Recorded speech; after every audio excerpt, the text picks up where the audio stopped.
Hello and welcome to the Lazy Book Club podcast, the book club for those who don't want to read or leave the house. My name is Matt Gonzalez. My name's David Cox. And my name is Josh Matheson. And this week we are looking at chapter 7 of Peter Pan, which I cannot remember the title. Oh, crap, what is the title? It's only been a week, hang on. but you know. Anybody know? Last week was the little house. Going inside the burrow. Oh, not far off. Yes. Any advances on that?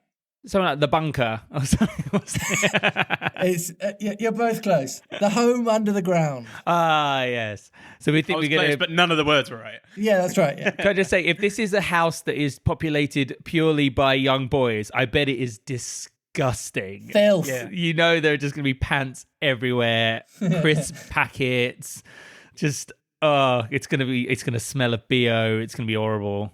Yeah, Lynx Africa. Yeah. No wonder Wendy wanted her own house. She's like, there's no way I'm living there with you lot. They skipped the chapter where she got a little tour and she went, nah. Yeah. I'm out. Take me home. So last week in chapter 6, we found out that Tink's plan didn't work. Wendy survived being shot because it hit the acorn that she had around the chain. And then to show their appreciation for having a mother finally, the boys built Wendy a house kind of over the top of her. Yeah, while she was on the recovery. Yeah. And that was pretty much all that happened in that chapter, wasn't it? Like they just built the house and then she started telling them, I think, a little bit of a story. And that's where it ended. So the main reveal was just the fact that Wendy survived, but it didn't really move anything along in terms of the story, really. We had a couple of nice madness songs from Josh. I feel like after probably this book, maybe I should cut all the songs out of all the episodes and just put them all into one special podcast episode so people can just hear the songs back to back. Yeah, that would be special. I'm not sure if it's a good kind of special. See how many downloads that gets. And we'll put it on iTunes. Oh, no. I wouldn't buy it because I'd probably get it for free, wouldn't I? Yeah. Dave, have you bought yours yet? No. You got to have some perks, haven't you? Oh, exactly. So the home under the ground. So we dive in. Let's go. Chapter 7. The Home Under the Ground. One of the first things Peter did next day was to measure Wendy and John and Michael for hollow trees. Hook, you remember, had sneered at the boys for thinking they needed a tree apiece. But this was ignorance, for unless your tree fitted you, it was difficult to go up and down, and no two of the boys were quite the same size. Once you fitted, you drew in, let out, your breath at the top, and down you went at exactly the right speed. While you ascend, you drew in and let out alternately, and so wriggled up. Of course, I don't really understand what's been happening there. I think it's like claustrophobic approach into the house.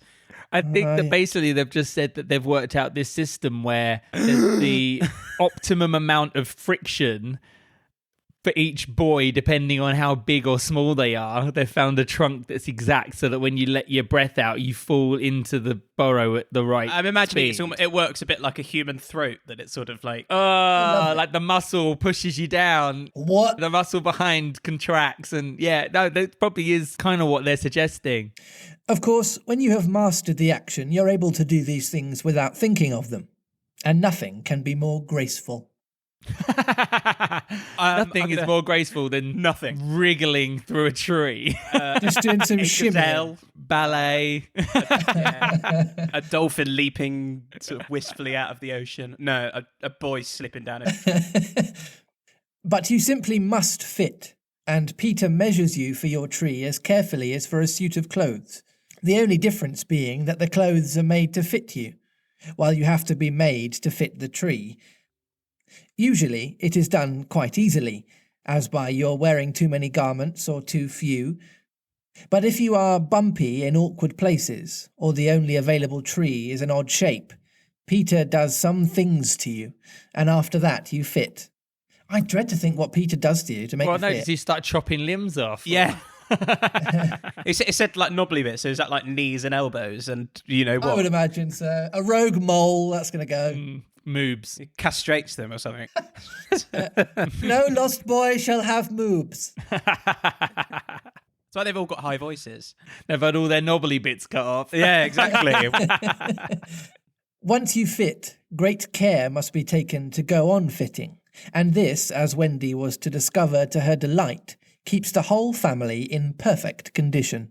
So basically, he puts them all on a diet so that they don't get any Yeah, bigger. they have a health regime just so they can get into their house. This seems like a lot of faff just to get in and out of a hideout. Just put a door on it. But they do eat imaginary food, so I'm guessing that's not a worry. Yeah, it's true. Although if they can make a big hole with a giant mushroom, why didn't they just lift the mushroom up and jump down? Like, just That would use make much more sense, wouldn't it? Yeah. Have they never heard of a ladder? Clearly not. No, it's not in anyone's Neverland, so it can't. No. So, But then maybe this is also a security feature as well, because if the pirates get into the trunks, they probably wouldn't be able to actually get into the bunker because they can't fit. So this could be a security They thing could drop as a well. cake down it though, couldn't they? They could drop cake down it. The ultimate weapon. Piece by piece. I'm covered in icing. Wendy and Michael fitted their trees at the first try, but John had to be altered a little. After a few days' practice, they could go up and down as gaily as buckets in a well, and how ardently they grew to love their home under the ground, especially Wendy.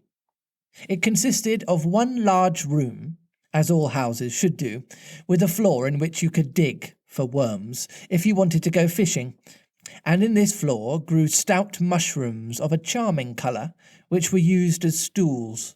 I'm glad that he quantified what the worms were for, because I honestly thought the boys were just eating them. Yeah. Because if the food's imaginary, you'd get to that point of desperation, wouldn't you? Where you just want some protein. It could be like that rhyme about eating worms. Did you learn that as a young lad growing up? Is this going to be another one of these things where Josh learnt as a child and me and Matt are Yeah.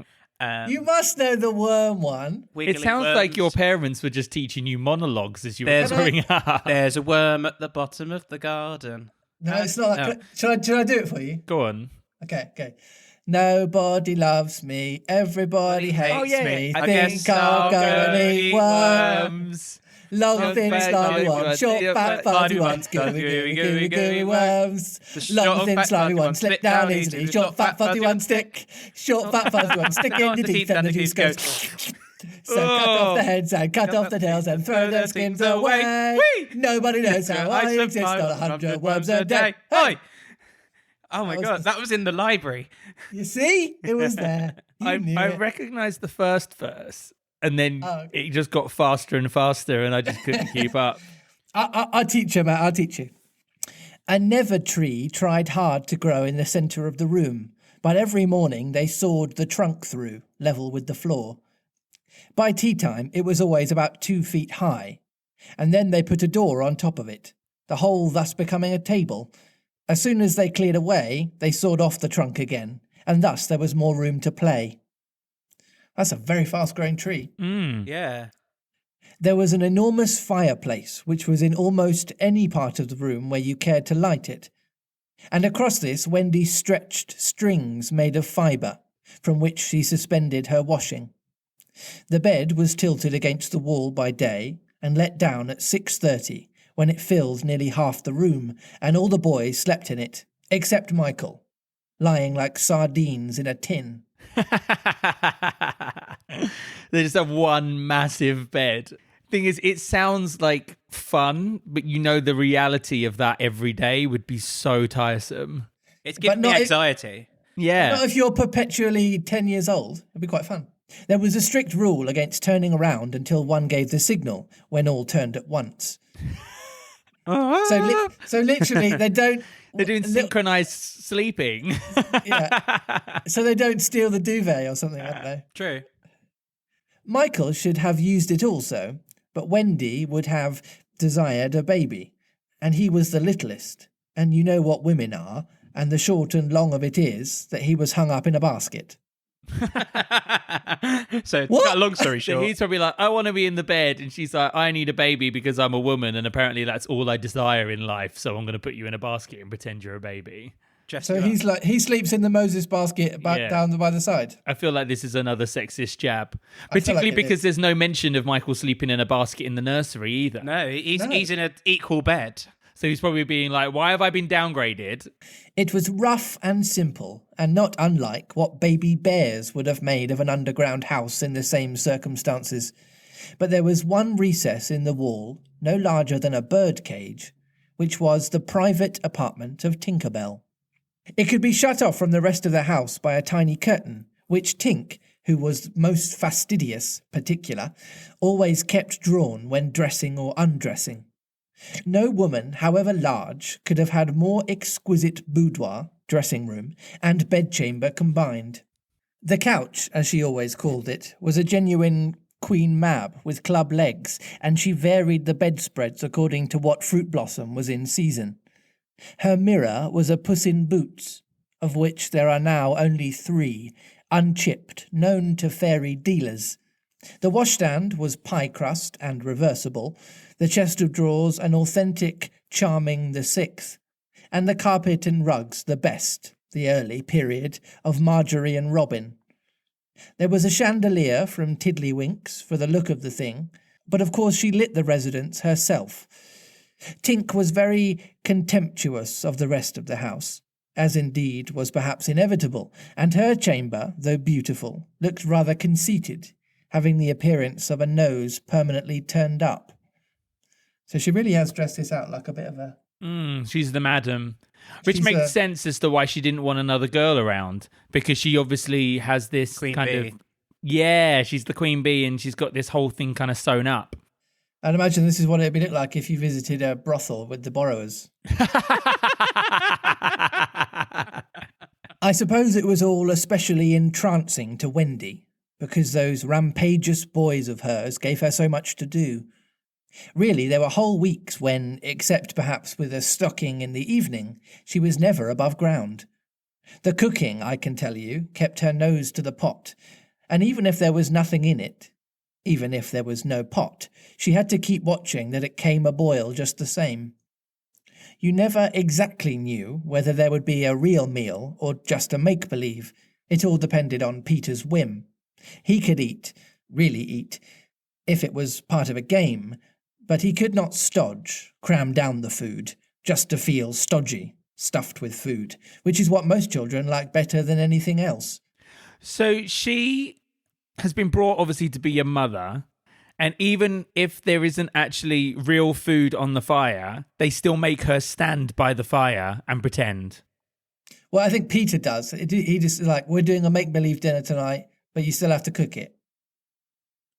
Why is she here? I don't know. Everyone else seems to be having like the biggest laugh, fighting pirates and living their best life. And it's like, Wendy, can you just hang our washing out and pretend to cook soup every night? And you're not allowed to leave the pot. She's literally chained to the hole in the ground. I love it if she was like, I can actually make real soup. They're like, no. Just, The next best thing being to talk about it. Make-believe was so real to him that during a meal of it, you could see him getting rounder. Of course, it was trying, but you simply had to follow his lead, and if you could prove to him that you were getting loose for your tree, he'd let you stodge. So I guess he's saying, like, if you could prove that you're losing weight, then he lets you eat a little bit more so that you can be a perfect fit for your trunk. oh, he's got like scales there during dinner. Like, Yeah. you have your starter, go on the scales. Good news, you can have your main. Bad news, you have to be sick. Wendy's favourite time for sewing and darning was after they had all gone to bed. Then, as she expressed it, she had a breathing time for herself, and she occupied it in making new things for them, and putting double pieces on the knees, for they were all most frightfully hard on their knees. When she sat down to a basket of their stockings, every heel with a hole in it, she would fling up her arms and exclaim, "Oh dear, I'm sure I sometimes think spinsters are to be envied." Her face beamed when she exclaimed this. You remember about her pet wolf? I don't remember about her. Yeah, it said she had a pet wolf when they were describing the Netherlands in like chapter 2, Did I get mixed up which with I Game thought of was quite Thrones? badass. Was I sleeping during that bit? No, you read it. Oh, Josh, yeah. you can't be sleeping. I think I was reading, but my head was out to lunch. Well, it very soon discovered that she had come to the island, and it found her out. And they just ran into each other's arms. After that, it followed her about everywhere. As time wore on, did she think much about her beloved parents she had left behind her? This was a difficult question, because it is quite impossible to say how time does wear on in the Neverland, where it is calculated by moons and suns, and there are ever so many more of them than on the mainland. But I am afraid that Wendy did not really worry about her father and mother. She was absolutely confident that they would always keep the window open for her to fly back by, and this gave her complete ease of mind. What did disturb her at times was that John remembered his parents vaguely only, as people he had once known, while Michael was quite willing to believe that she was really his mother. These things scared her a little, and nobly anxious to do her duty, she tried to fix the old life in their minds by setting them examination papers on it. Wow. Our dad at home is A, an idiot, B, a horrible person, C, all of the above. I do kind of wish they do like a sort of meanwhile scene back in London, and like, you know, you've got like all the like you've got the search dogs on like Hyde Park. What, Nana's on the dole because she's not needed anymore? Yeah. She's got a tin can and she's been shaved on the side of the street. By setting them examination papers on it, as like as possible to the one she used to do at school. The other boys thought this awfully interesting and insisted on joining, and they made slates for themselves and sat round the table writing and thinking hard about the questions she had written on another slate and passed around. They were the most ordinary questions. What was the colour of Mother's eyes? Which was taller, father or mother? Was Mother blonde or brunette? Answer all 3 questions if possible. A. Write an essay of not less than 40 words on how I spent my last holidays, or the characters of father and mother compared. Only one of these to be attempted. Or 1. Describe mother's laugh. 2. Describe father's laugh. 3. Describe mother's party dress. 4. Describe the kennel and its inmate. These are very good questions. Inmate. I just can't believe we're getting a list of all the questions. Yeah. We could do this, could be our quiz at the end of the book. Yeah. They were just everyday questions like these, and when you could not answer them, you were told to make a cross. And it was really dreadful what a number of crosses even John made. Of course, the only boy who replied to every question was Slightly, and no one could have been more hopeful of coming out first. But his answers were perfectly ridiculous, and he came out last, a melancholy thing. Peter did not compete. For one thing, he despised all mothers except Wendy, and for another, he was the only boy on the island who could neither write nor spell. Not the smallest word. He was above all that sort of thing. By the way, the questions were all written in the past tense. What was the colour of Mother's eyes, and so on. Wendy, you see, had been forgetting too. Adventures, of course, as we shall see, were of daily occurrence. But about this time, Peter invented, with Wendy's help, a new game that fascinated him enormously, until he suddenly had no more interest in it, which, as you have been told, was what always happened with his games. It consisted in pretending not to have adventures, in doing the sort of thing John and Michael had been doing all their lives, sitting on stools, flinging balls in the air, pushing each other, going out for walks and coming back without having killed so much as a grizzly. To see Peter doing nothing on a stool was a great sight. I concur. This sounds like David's lucid dreamers last week. Yeah. It's like, oh yeah, I can do an infinite amount of extraordinary things, but I'm gonna do something really mundane and boring instead, just to mix it up. Yeah. I guess if you've played all the games and had all the adventures in, your own giant playground, maybe it's good to occasionally just try being boring and see how that works. But it's just hilarious that, he's just trying to be mundane and ordinary and enjoying that. Yeah, he's like slagging off like, oh yeah, you're in Hyde Park with your boring mum. But actually, I would just love to sit on a stool. Yeah. And maybe this is like highlighting some hidden need or want within Peter that actually, although he despises an ordinary life, it's because he knows he can never have it, rather than because he doesn't actually want it. Probably because your clothes are made out of leaves. You know, when people say, oh, yeah, no, I don't like that. But actually it's the case they do like it or they do want it, but they know they can't have it. So then they pretend they don't. It would definitely be, if there was, in any musical, it would definitely be where I put a song. To see Peter doing nothing on a stool was a great sight. He could not help looking solemn at such times. To sit still seemed to him such a comic thing to do. He boasted that he had gone walking for the good of his health. For several sons, these were the most novel of all adventures to him, and John and Michael had to pretend to be delighted also, otherwise he would have treated them severely.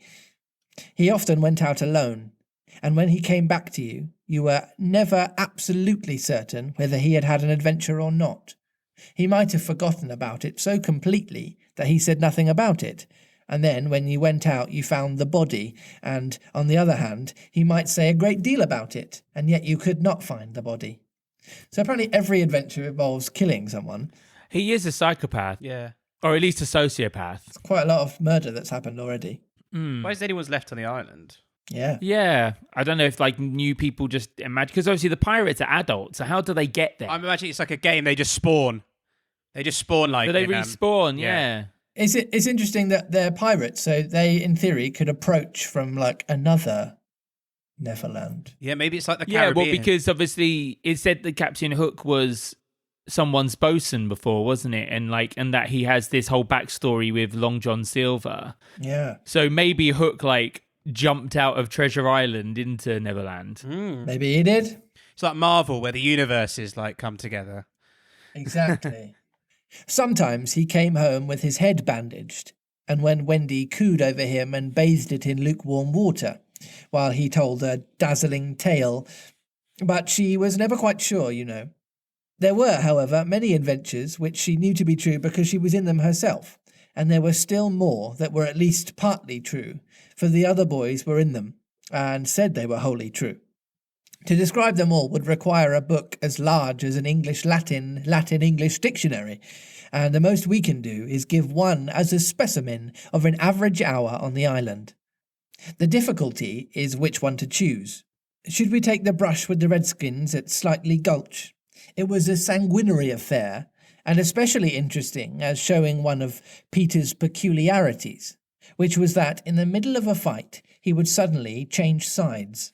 At the Gulch, when victory was still in the balance, sometimes leaning this way and sometimes that, he called out, "I'm Redskin today, what are you, Toodles?" And Toodles answered, "Redskin, what are you, Nibs?" And Nibs said, "Redskin, what are you, Twin?" And so on. And they were all Redskins. And of course this would have ended the fight had not the real Redskins, fascinated by Peter's methods, agreed to be the Lost Boys for that once. and so at it they all went again, more fiercely than ever. So they just changed teams. They just decided they're going to fight for the other team. Just be like, I tell you what, you be me and I'll be you. Fight! So weird. That is like global politics in the 20th century, though, so we shouldn't Yeah. The extraordinary upshot of this adventure was, but we have not decided yet that this is the adventure we are to narrate. Perhaps a better one would be the night attack by the Redskins on the house under the ground, when several of them stuck in the hollow trees and had to be pulled out like corks. Or we might tell how Peter saved Tiger Lily's life in the Mermaid's Lagoon, and so made her his ally. Or we could tell of that cake the pirates cooked, so that the boys might eat it and perish, and how they placed it in one cunning spot after another, but always Wendy snatched it from the hands of her children, so that in time it lost its succulence, and became as hard as a stone, and was used as a missile, and Hook fell over it in the dark. That's my favourite thing. Oh, this is so stupid. The thing is, I thought the whole cake caper was still coming. I thought we were still working towards it. And it's like, oh no, that's all happened. Like, That's just an anecdote by this stage. Captain Hook is like revered as one of the most sort of like terrifying. He's coming across like Dick Dastardly. yes, exactly And that. Smee's like, no, I can't do Muttley. But Or suppose we tell of the birds that were Peter's friends, particularly of the Never bird that built in a tree overhanging the lagoon, and how the nest fell into the water, and still the bird sat on her eggs, and Peter gave orders that she was not to be disturbed. That is a pretty story, and the end shows how grateful a bird can be. But if we tell it, we must also tell the whole adventure of the lagoon, which would of course be telling 2 adventures rather than just one. A shorter adventure, and quite as exciting, was Tinker Bell's attempt, with the help of some street fairies, to have the sleeping Wendy conveyed on a great floating leaf to the mainland. Fortunately, the leaf gave way and Wendy woke, thinking it again bath time, and swam back. Or again, we might choose Peter's defiance of the lions, when he drew a circle round him on the ground with an arrow and dared them to cross it. And though he waited for hours, with the other boys and Wendy looking on breathlessly from trees, not one of them dared to accept his challenge. Which of these adventures shall we choose? The best way will be to toss for it. I have tossed, and the lagoon has won. What? that is The ridiculous. author flipped a coin. Just tell a story. We don't know about the other ones, but they didn't happen. This just seems to be verbal diarrhea. He's just know. like, he's like, I'm going to come up with all these little stories, and rather than pick your own, I'm going to pick, like, just pick and just tell us. Don't tell us you've just tossed the coin. You've just taught yourself out of having like loads of spin-offs and sequels. Or later chapters where the chapter actually has a story driving it. Because right now, this is just rambling. This whole chapter has just been rambling. Yeah, but he's teasing us a bit, because like all these could be like, oh, that. But you're not setting anything up in terms of where this is going. I should be able to, by chapter 7, see some kind of arc appearing, some kind of conflict, some kind of drama happening that needs to be solved. That isn't happening. I'm just getting a really boring snapshot of Peter sitting on a stool and Wendy giving the boys exams. Also, it'd be really annoying if the tale that J M Barrie chooses seems to be more boring than the other ones he sort of like alluded to. Yeah. Like again, Yeah. they go and then they didn't find anything to kill, so they came back. It's like I want to hear the story of Captain Hook explaining to the other pirates how he tripped over a cake of his own creation. Just to highlight as well that Tinkerbell is still trying to murder Wendy. That was stuck in there somewhere where she put her second death attempt. Yeah. I also love that Tinkerbell's had the help of some street fairies, which it'd be like some kind of West Side Story Neverland hybrid. This almost makes one wish that the Gulch or the cake or Tink's leaf had. Yeah. Of course, I could do it again and make the best out of 3. However, perhaps fairest to stick to the lagoon. So he's even admitted that the lagoon is not the best story. But the lagoon one's the one where Peter saves Tiger Lily. So maybe that's why. So maybe he's telling this because it sets up an alliance that becomes important later. Yeah, true. Well, that, gents, is end of chapter. Oh wow! Oh, okay. I mean, I'm excited for the next ones. He ended it with the cliffhanger of "I'm about to tell you a story." And it's probably not the best story, but I'll do it anyway because I flipped a coin. End of chapter. God, that's such an introspective like disappointment. The whole time you're reading it, going like, "This could be better." Yeah, and it's building towards something, and then at the end of the chapter is where we were hoping to get to at the That's start. like J.K. Rowling going like, I'm going to tell you a story of Hogwarts, but I'm going to tell you about a day that one of the Ravenclaw girls lost her wallet. Meanwhile, Harry and his friends were looking for the Philosopher's Stone. Yeah, exactly. But I tossed the coin. Surely that's literary 101. You tell the most interesting story. Yeah.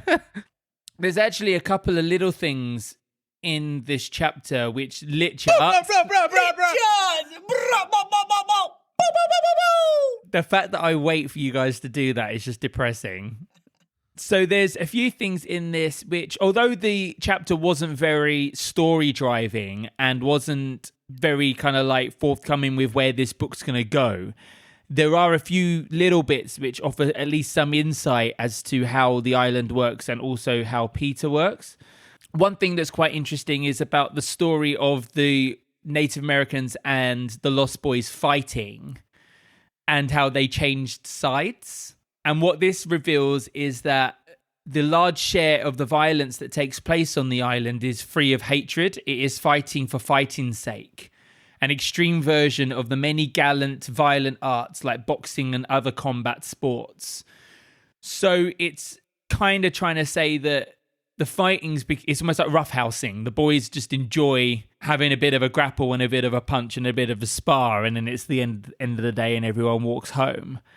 But this is just saying the vast majority of it. I feel like the violence towards the pirates is of a different type. This is like more kind of low level, almost play fighting, and then the pirates are the ultimate enemy.